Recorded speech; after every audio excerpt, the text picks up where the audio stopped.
How do we choose to fill the space of time? We love, fight, survive, waste, fulfill. Here are parts of a life, recollections that fasten in the net of memory.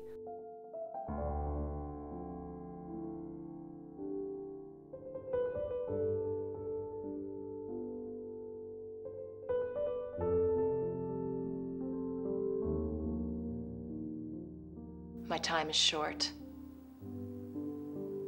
The horizon used to be full of new destinations, pull inward to the infancy of old age. I could barely change a light bulb. A set of stairs took all my concentration. My brother was dying after a long fight with stomach cancer. We hadn't spoken in years. He had lied about some money from our parents. He said how sorry he was for the way he'd treated me. The old problems and feelings just melted away. I wanted to travel to see him, but that was out of the question. People tell me things about the recent past that I don't remember at all. But the distant past is still clear.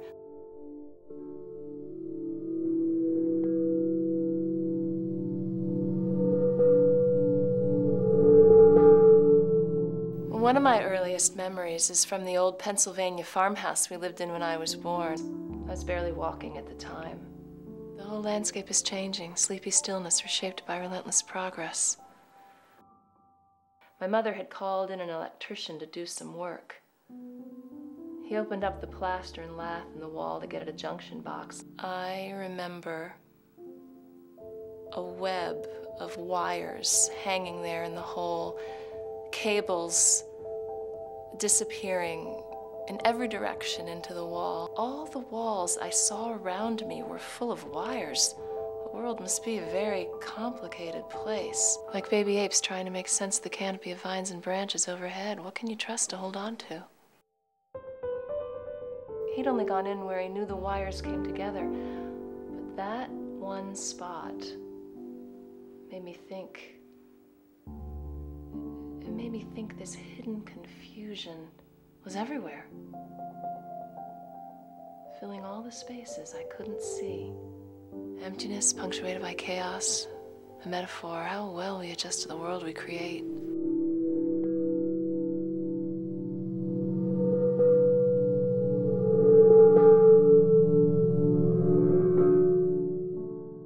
My folks separated early. My mother was often away. She always seemed to be going somewhere. Sometimes she traveled away with men. There were always plenty of those around because my mother was a great beauty. Cigarettes and martinis, my consumable fixtures always in hand, in motion, wafting, clinking from shakers into triangle glasses on the rocks. A couple times she went to Cuba with my great uncles to go bird shooting. And in Havana, of course, there's lots of gambling and carousing. After one of these trips, she bought us green army caps, like Castro wore. Hats, hats, and more hats. I must have dozens. Can I blame my persistent hat fetish on Fidel? And if so, what does that mean? Once, it was after a trip to New York. My mother presented me with a small, red plastic nail brush in the shape of an ocean liner. I took it with me the next day when we stopped by the local general store. Simplicity, days without a stranger, people knowing the people they meet, generations back. By the meat counter was a big oak barrel filled with dill pickles and brine. That was where I launched my little ship on its maiden voyage. It looked wonderful. It looked wonderful floating among the big Gurkhas, like it was surrounded by a school of shiny green whales basking on the surface. Everything felt perfect for one moment. Feeling safe to act without reflection, no decisions, no choices, just impulse and action all in an instant, the ultimate freedom.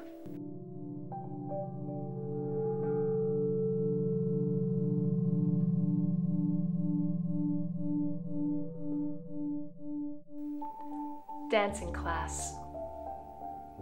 Dancing class was something I really looked forward to. My favorite outfit was a skirt and a matching jacket in electric blue velvet. With that, I'd wear a white blouse with a nice rounded lace collar. All the kids would be dropped off at the Lutheran church in the village. The boys and girls gathered in the basement. What is it about churches and basements, this simple setting repeated everywhere? The boys seemed never to be able to settle down as they spilled into the open room where the lessons were held. On the cusp of maturing, who to become, what to be. To get our attention, our teacher, Mrs. Griffin, would clap her hands briskly and call everyone together to discuss the regime of the day. Cha-cha, waltz, foxtrot. She was tall and elegant in a kind of brassy, theatrical way. Lots of powder and makeup. Her piano player was a young guy about half her age, and she would sweep him up to demonstrate the various dances. All the boys sat along one wall opposite the girls, and when the time came to dance, Mrs. Griffin would say, "Gentlemen, please ask a lady to dance." And then all hell would break loose.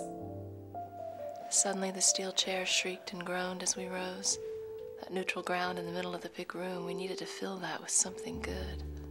The more aggressive boys would shoot across that open space, running like savages to grab the most popular girls. Then came the more normal boys, shuffling forward sheepishly. Finally, the most backward boys would select the least popular girls.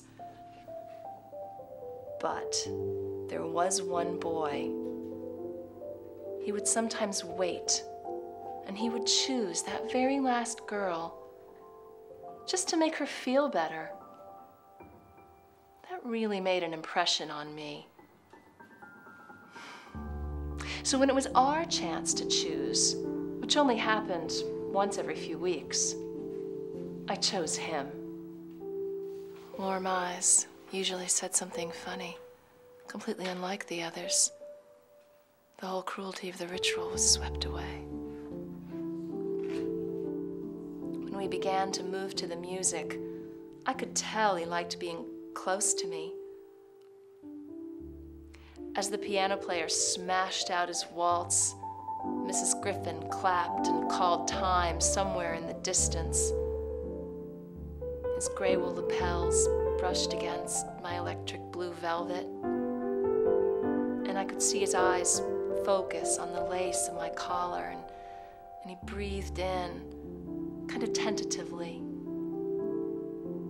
But I could tell he was taking in the scent of my hair. I've been attracted to shy, considerate men ever since.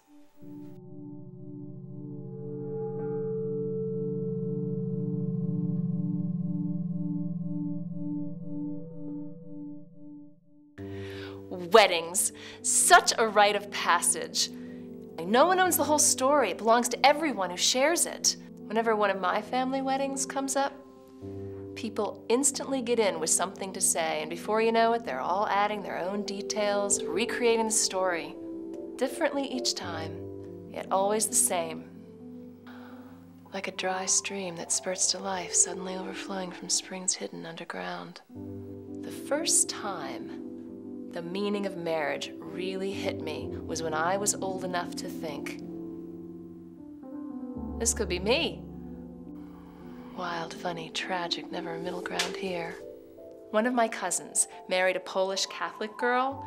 This was pretty exotic after generations of controlled breeding within the local WASP lineage. Their wedding is always a hit, recalling it.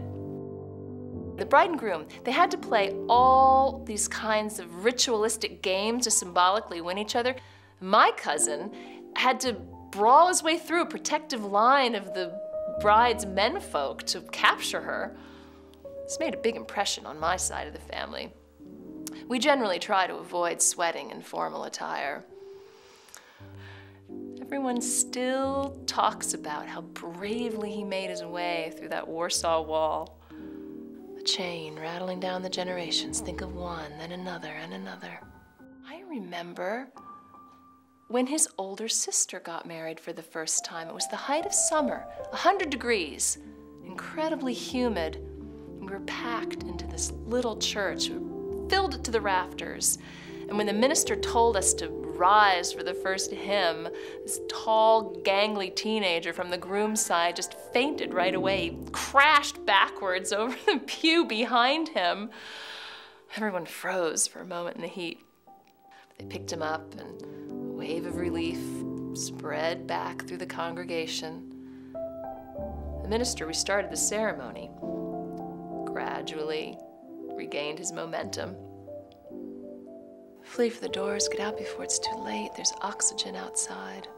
At the reception, we stood in line to congratulate the couple and watched a mountain of sculpted sherbet melt into a puddle before our eyes. Everyone got out of their suits and dresses as fast as possible and got into the pool. That marriage only lasted a year. Shared memories growing, changing, edges softened, burnished by time, deeds more heroic, beauties more extraordinary, family myths passing down.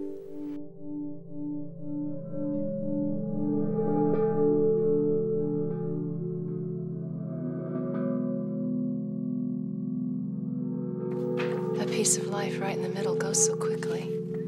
We see clearly in both directions. Time is compressed, and we do anything to slow it down. For some, this is the time to make a mark on the world or realize a dream. Lots of people I knew sacrificed almost everything just to gain a little power and advance themselves. But they lost so much, or were they actually avoiding something more difficult? Sure, I wanted to make my mark too. I had lots of opportunities. There was one thing I knew I wanted more than anything else, and that was to have a family that stayed together and to be the best parent and spouse I could. Others would see these points as something given or automatic or traditional. I wanted them because they were new and unknown, a destination, a state I had to attain in order to pass along. He got a good position with a law firm and moved us all to the suburbs outside New York City. It's not where I would have chosen to live. The parties, they weren't me at all. I was working on a teaching degree. My son was finishing high school. My daughter, a year or so into college. The nest was feeling pretty empty already. One night we were going to a dinner party at the apartment of an old school friend. I really tried to look my best. He was already in a bad mood in the car on the way over, but I thought I'd just try to keep things going smoothly. Hadn't made love in 6 months. I thought maybe tonight, after coming home, we could try to get things back on track. Not speaking, ignoring our reflections in the mirrored walls that boxed us in. Why hadn't we seen it before? The party went well enough. He managed to behave himself. But my friend could see the lines of strain deepening between us. When I went to help her in the kitchen, she said, "He's really getting to you, isn't he?" So it was that obvious.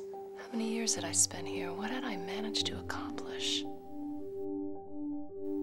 The children were a success. We'd gotten that part right. That was certainly my main goal.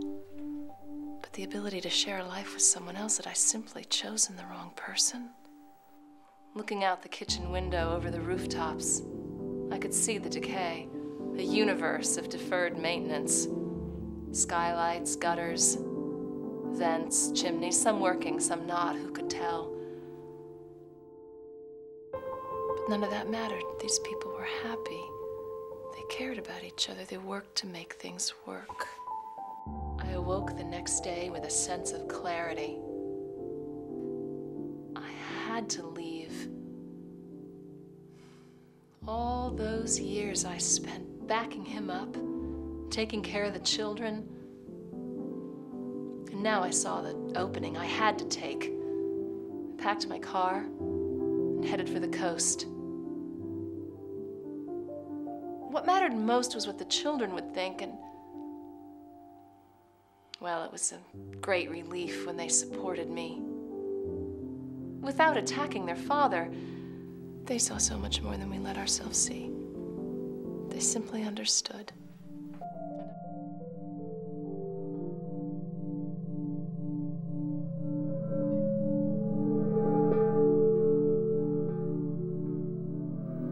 Middle age and memory seem to collide, and the relationship gets pretty complex. On the one hand, I feel I can look back over the broad horizon of my life while still in good shape.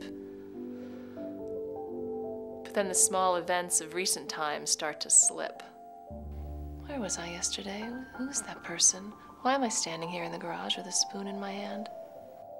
This makes me look ahead to a time when the immediate past and even the present may begin to make less and less sense. And I know I'm slowly dying. I think about dying in a way that seemed impossible in my youth. The immortality of youth, so alive, so unknowing. And I see how much I wasted that personal power.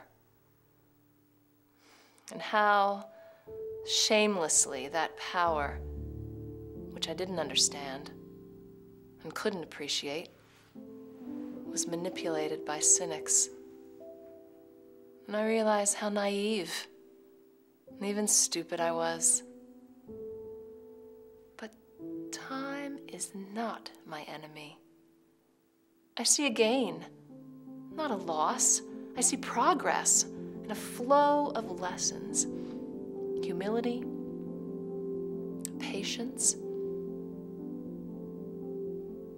release, freedom.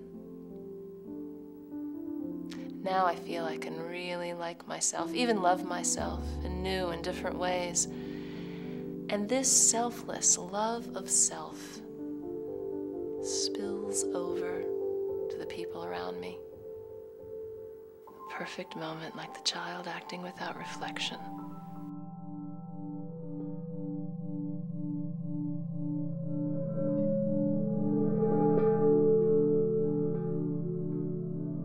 In the mirror each morning, that face and the lines, they're just an overlay. I'm still in there, same old me, maybe better. It was like being young again. I was free to be spontaneous. The kids were settled and married, and I was starting over entirely on my own.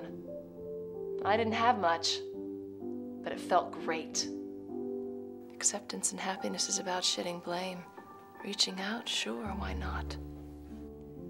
I started working for a local newspaper, first as a copy editor, and then doing some reporting. Within a year, they had me running the place, editor, business manager, and resident psychologist. People are desperate for direction. Often they'll take a bad leader over none at all just to have someone in charge, someone to turn to, or someone to blame.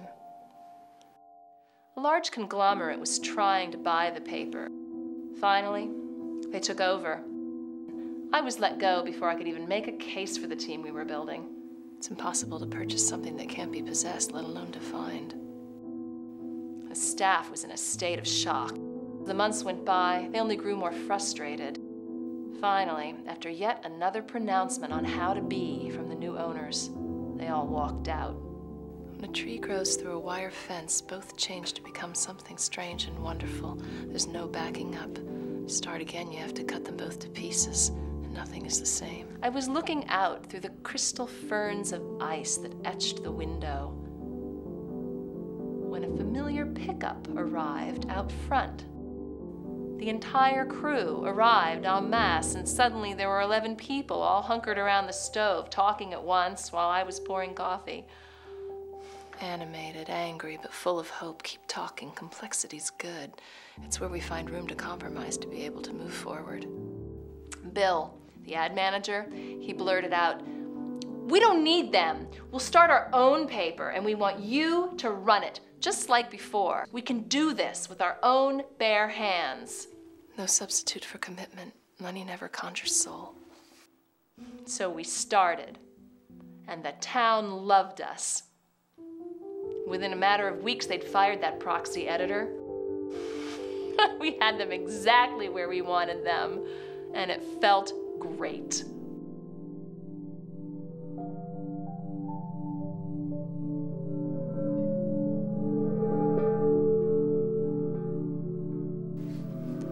My children gathered around. They moved me into a home. My time is short. The horizon used to be full of new destinations, pull inward to the infancy of old age. I could barely change a light bulb. This set of stairs took all my concentration. I looked over the shelves in my medicine cabinet, and I saw pills and at a dental bridge. Kids said it smelled bad. They cleaned the glass. The cosmetics were slowly replaced by medication.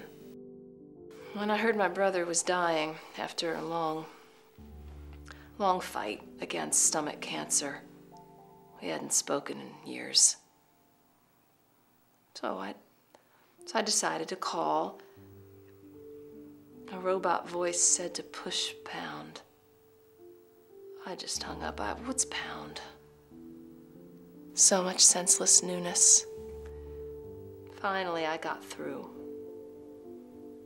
I realized that this was our last chance to put our differences behind us. He lied. He lied about some money from our parents. Basically took advantage of me when I was young and too naive to know better. He said he was sorry for the way he'd treated me, and all the arguments we'd had, and old feelings and problems, they just melted away. It flickered in and out. We were like children again. Why couldn't we have done that sooner? I wanted to travel to see him, but it's just out of the question.